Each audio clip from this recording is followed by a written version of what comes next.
Halo, nama saya Askatur Hasani dan dua teman saya, yaitu satu Istifa'iyatul Awaliyah, yang kedua Dadwi Setianingsih.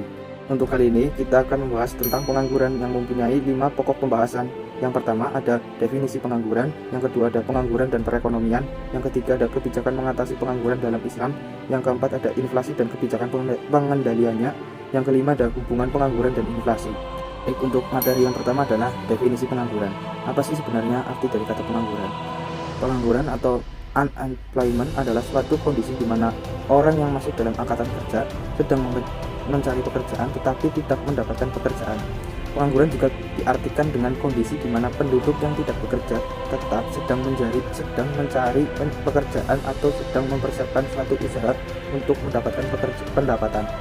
Pengangguran juga dapat didefinisikan dengan penduduk yang tidak mencari pekerjaan karena merasa tidak mungkin mendapat pekerjaan, atau bisa juga diartikan dengan penduduk yang tidak mencari pekerjaan karena sudah diterima untuk bekerja atau sudah punya pekerjaan tetapi belum memulai pekerjaannya.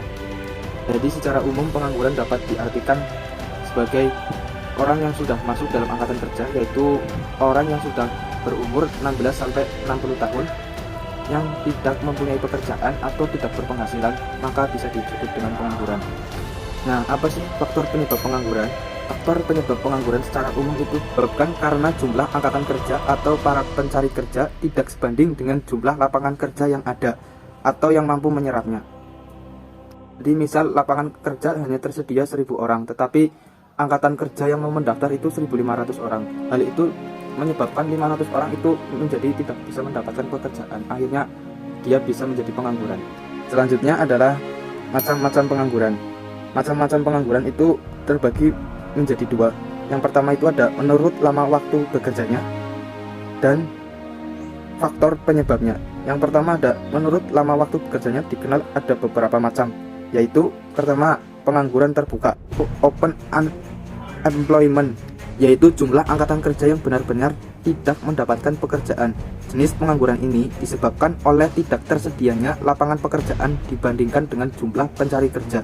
Jenis pekerjaan tidak sesuai dengan latar belakang pendidikan dan juga mungkin faktor kemalasan sehingga seseorang tidak mendapatkan pekerjaan. Yang kedua ada pengangguran terselubung atau disguised unemployment, yaitu jumlah angkatan kerja yang tidak bekerja secara penuh.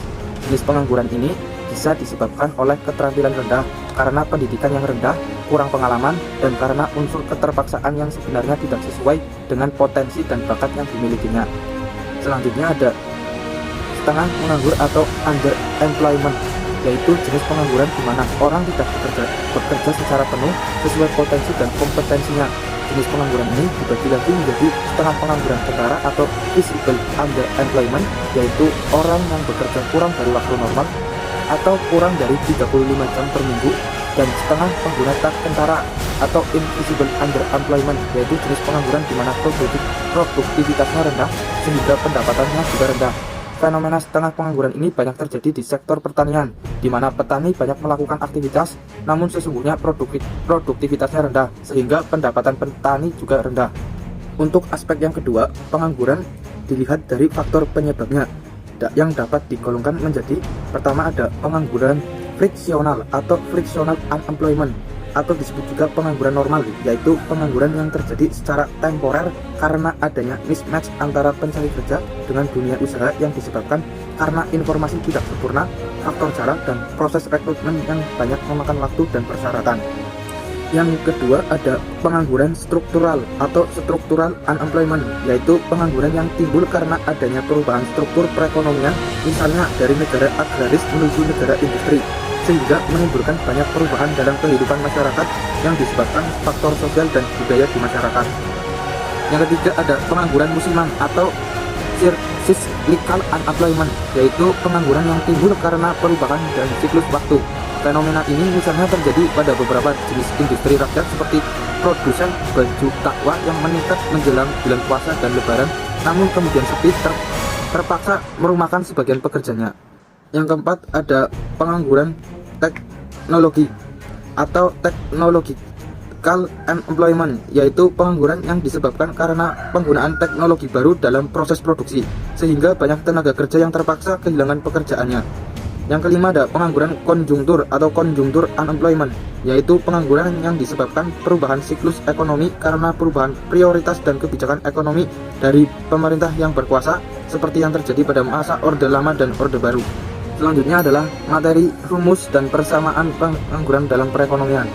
Untuk rumusnya adalah L sama dengan E plus U, di mana L itu adalah jumlah total angkatan kerja dan E jumlah penduduk yang bekerja, U adalah jumlah penduduk yang menganggur.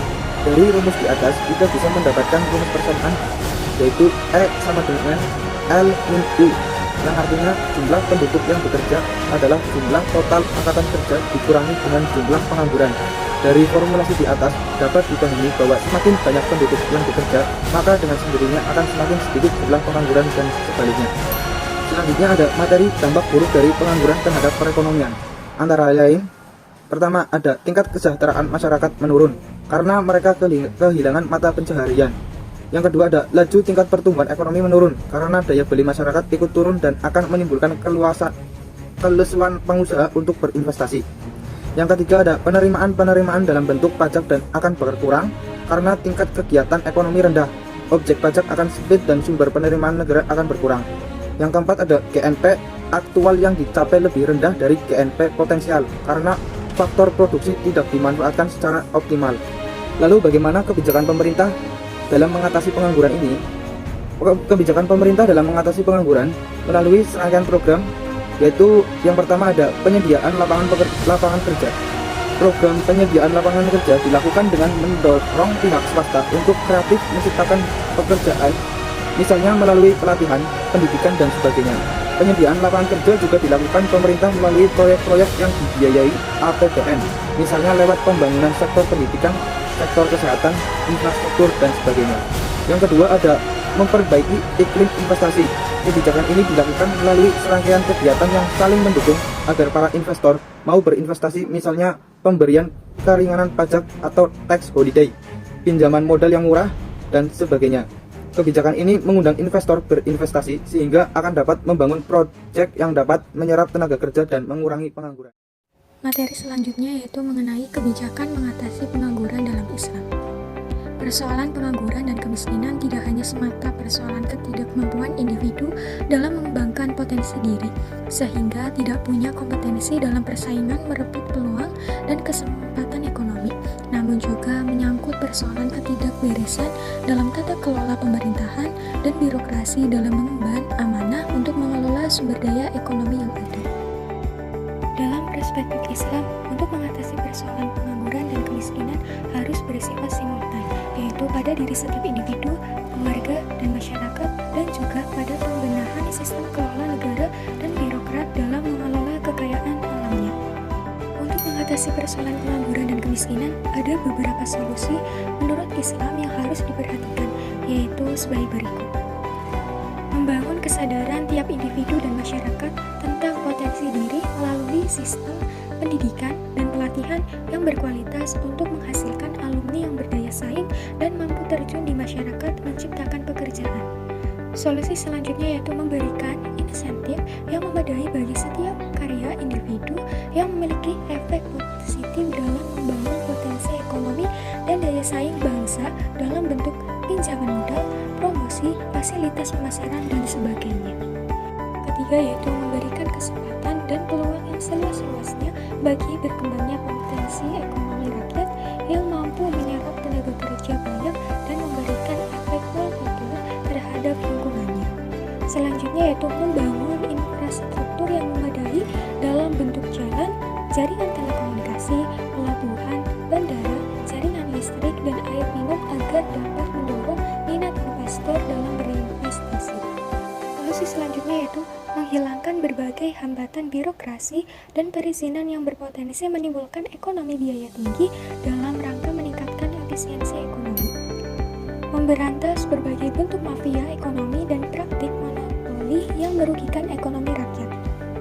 Setelah itu, memberikan sanksi yang tegas kepada aparatur birokrat yang menyalahgunakan wewenang untuk melakukan tindak pidana korupsi, kolusi, dan nepotisme.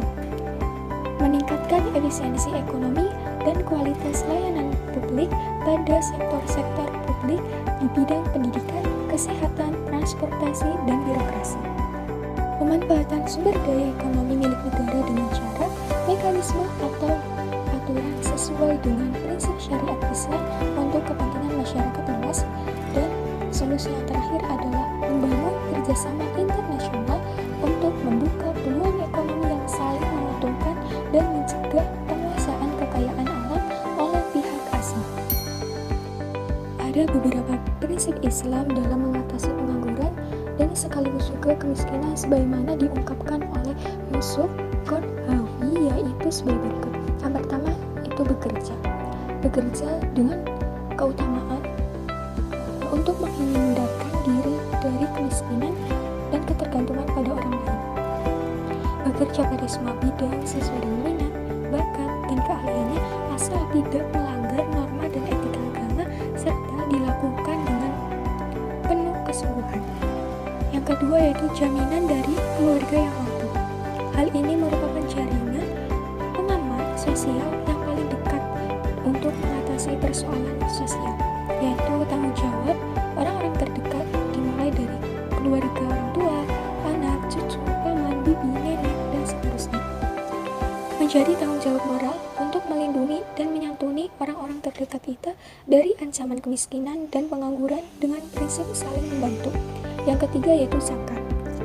Instrumen zakat harus dikelola dengan manajemen yang modern dan harus bisa dipertanggungjawabkan kepada publik tentang penggunaannya. Melalui pengelolaan secara profesional, maka dapat mencari salah satu solusi efektif dalam mengatasi kemiskinan dan pengangguran. Yang keempat yaitu kewajiban material tambahan lain seperti selain zakat dalam bentuk infak, sedekah, dan wakaf yang pengelolaannya diarahkan untuk mengatasi permasalahan sosial di masyarakat. Yang kelima yaitu sumbangan sukarela, merupakan bentuk solidaritas sosial dalam ikut berpartisipasi dalam mengatasi permasalahan sosial terutama di lingkungan terdekat. Ketika kita memberikan sumbangan kepada teman, kerabat, tetangga yang mengalami musibah, sehingga itu akan mengurangi beban dan dapat kembali bangkit untuk mandiri. Selanjutnya yaitu pandangan Islam menyangkut masalah kepemilikan dan bagaimana pengelolaannya, yaitu sebagai berikut. Yang pertama yaitu kepemilikan individu atau milkiyah fardiyah, yaitu hak seseorang untuk memperoleh dan menggunakan kekayaan yang diperoleh melalui hasil bekerja, mendapatkan warisan, hadiah, hibah, dan sumbangan lain yang halal diperbolehkan Islam. Yang kedua yaitu kepemilikan umum atau milkiyah ammah, yaitu hak milik rakyat atas semua kekayaan alam dan kewajiban negara untuk memanfaatkan dan mengelola kekayaan alam dalam bentuk hutan, bahkan bahan tambang, laut, udara, air, sungai, danau, dan sektor publik lainnya, seperti jalan, jembatan, bandara, dan lain-lain. Yang ketiga yaitu kepemilikan negara atau milkiyah daulah, yaitu hak milik negara yang diperoleh dari aktivitas negara dan digunakan untuk menopang tugas dan tanggung jawab negara bagi kelancaran proses pemerintahan sesuai dengan prinsip Islam. Untuk yang selanjutnya mengenai inflasi dan kebijakan pengendaliannya. Ya, inflasi didefinisikan sebagai kenaikan harga umum secara terus-menerus dari suatu perekonomian. Inflasi juga bisa dikatakan kenaikan dalam harga dan jasa yang terjadi karena permintaan bertambah lebih besar dibandingkan dengan penawaran yang ada di pasar. Inflasi juga bisa dikatakan sebagai gejala yang menunjukkan kenaikan tingkat harga umum yang berlangsung secara terus-menerus. Kenaikan harga tersebut dimaksudkan bukan terjadi sesaat. Dari pengertian tersebut, maka apabila terjadi kenaikan harga hanya bersifat sementara, tidak dinamakan inflasi. Misalnya, harga barang-barang yang naik menjelang lebaran atau hari libur lainnya. Karena ketika lebaran usai, harga barang akan kembali ke kondisi semula, maka harga seperti itu tidak dianggap sebagai inflasi. Inflasi juga berkaitan dengan kenaikan harga secara umum. Artinya, kenaikan harga satu jenis barang maupun jasa juga tidak dianggap termasuk inflasi. Misalnya pada musim lebaran, harga tiket pesawat Yang selanjutnya mengenai munculnya inflasi. Sesuai dengan sejarahnya, fenomena inflasi ini sebetulnya sudah muncul sebagai akibat dari mulai diberlakukannya dan beredarnya dinar dan dirham yang tidak murni atau campuran. Kemudian, pada masa sekarang, fenomena inflasi juga semakin bertambah dengan diterapkannya mata uang kertas. Sebetulnya, hal ini pernah diperingati oleh ulama seperti Imam Syafi'i yang melarang pemerintah mencetak dirham yang tidak murni karena akan merusak nilai mata uang dan menyebabkan kerusakan. Kemudian ada juga Ibnu Taimiyah. Pada masa emas atau dinar, harga-harga komoditas itu jarang sekali mengalami sebuah kenaikan. Uang sebaiknya dicetak hanya pada tingkat minimal yang dibutuhkan untuk transaksi dan dalam pecahan yang mempunyai nilai nominal yang kecil. Untuk selanjutnya berkaitan dengan inflasi, untuk mewujudkan inflasi menjadi 0% secara terus-menerus dengan perekonomian yang sedang berkembang adalah sulit untuk dilakukan. Oleh karena itu, dalam jangka panjang yang perlu diusahakan adalah menjaga agar tingkat inflasi berada pada tingkat yang sangat rendah.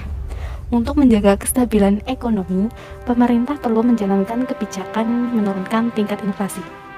Kebijakan-kebijakan pemerintah dalam menurunkan tingkat inflasi ialah yang pertama adalah kebijakan fiskal. Kebijakan fiskal yang pertama yaitu kebijakan yang akan dilaksanakan dalam bentuk mengurangi pengeluaran pemerintah. Maka ini menimbulkan efek yang cepat dalam mengurangi pengeluaran dalam perekonomian. Kemudian yang kedua ada kebijakan moneter, yaitu peraturan dan ketentuan yang dikeluarkan oleh otoritas moneter atau bank sentral untuk mengendalikan jumlah uang yang beredar agar ekonomi tumbuh lebih cepat. Bank sentral juga bisa memberikan lebih banyak kredit kepada sistem perbankan melalui operasi pasar terbuka, atau bank sentral menurunkan persyaratan cadangan dari pengembang atau menurunkan tingkat diskonto yang harus dibayar oleh bank jika hendak meminjam ke bank sentral. Akan tetapi, apabila ekonomi tumbuh terlalu cepat dan inflasi menjadi masalah yang semakin besar, maka bank sentral dapat melakukan pasar terbuka, menarik uang dari sistem perbankan, menaikkan persyaratan cadangan minimum, atau menaikkan tingkat diskonto, sehingga dengan demikian akan memperlambat pertumbuhan ekonomi. Instrumen kebijakan moneter lain berkisar dari kebijakan kredit selektif sampai moral situation, suatu kebijakan yang sederhana tetapi sering sangat efektif. Kemudian Hussein Sahatah menawarkan beberapa solusi untuk mengatasi dari inflasi, yaitu yang pertama ada reformasi terhadap sistem moneter yang ada sekarang dan menghubungkan antara kuantitas uang dengan kuantitas produksi. Yang kedua ada mengarahkan belanja dan melarang sikap berlebihan dalam belanja yang tidak bermanfaat. Kemudian yang ketiga, larangan menyimpan atau menimbun harta dan mendorong untuk menginvestasikannya. Kemudian yang keempat, meningkatkan produksi dengan memberikan dorongan kepada masyarakat secara material dan moral. Ya, yang selanjutnya mengenai hubungan pengangguran dan inflasi. Hubungan pengangguran dan inflasi merupakan hubungan yang erat. Dalam arti, jika inflasi tinggi, maka pengangguran akan rendah. Asumsi ini berdasarkan hasil pengamatan Phillips yang dikenal dengan kurva Phillips. Kurva Phillips adalah kurva yang menggambarkan hubungan negatif antara inflasi dan pengangguran.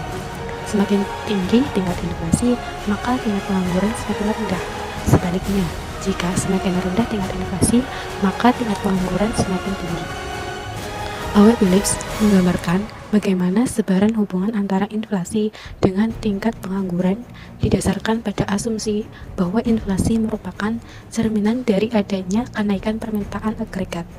Dengan naiknya permintaan agregat, harga-harga akan naik atau mengalami inflasi. Sesuai dengan teori permintaan, jika permintaan naik, maka harga akan naik. Dengan tingginya harga atau inflasi, maka untuk memenuhi permintaan tersebut, produsen akan meningkatkan kapasitas produksinya dengan menambah tenaga kerja, dengan asumsi tenaga kerja merupakan satu-satunya faktor yang dapat meningkatkan produksi. Akibat dari peningkatan permintaan tenaga kerja, maka pengangguran akan berkurang. Kemudian, inflasi di Indonesia pada umumnya disebabkan karena adanya kenaikan biaya produksi, misalnya naiknya BBM, bukan karena kenaikan dari permintaan. Dengan alasan inilah, maka tidaklah tepat apabila perubahan tingkat pengangguran di Indonesia dihubungkan dengan inflasi. Karena itu, perubahan tingkat pengangguran lebih tepat apabila dikaitkan dengan tingkat pertumbuhan ekonomi. Sebab pertumbuhan ekonomi merupakan akibat dari adanya peningkatan kapasitas produksi yang merupakan turunan dari peningkatan investasi. Pertumbuhan ekonomi berkaitan erat dengan peningkatan penggunaan tenaga kerja, begitu pula dengan investasi. Dengan meningkatnya investasi, pasti permintaan tenaga kerja akan bertambah, sehingga dengan adanya pertumbuhan ekonomi yang diakibatkan adanya peningkatan investasi berpengaruh terhadap penurunan pada tingkat pengangguran. Ini berarti ada pengaruh yang signifikan antara tingkat pengangguran dengan pertumbuhan ekonomi. Apabila pertumbuhan ekonomi meningkat, maka pengangguran akan menurun.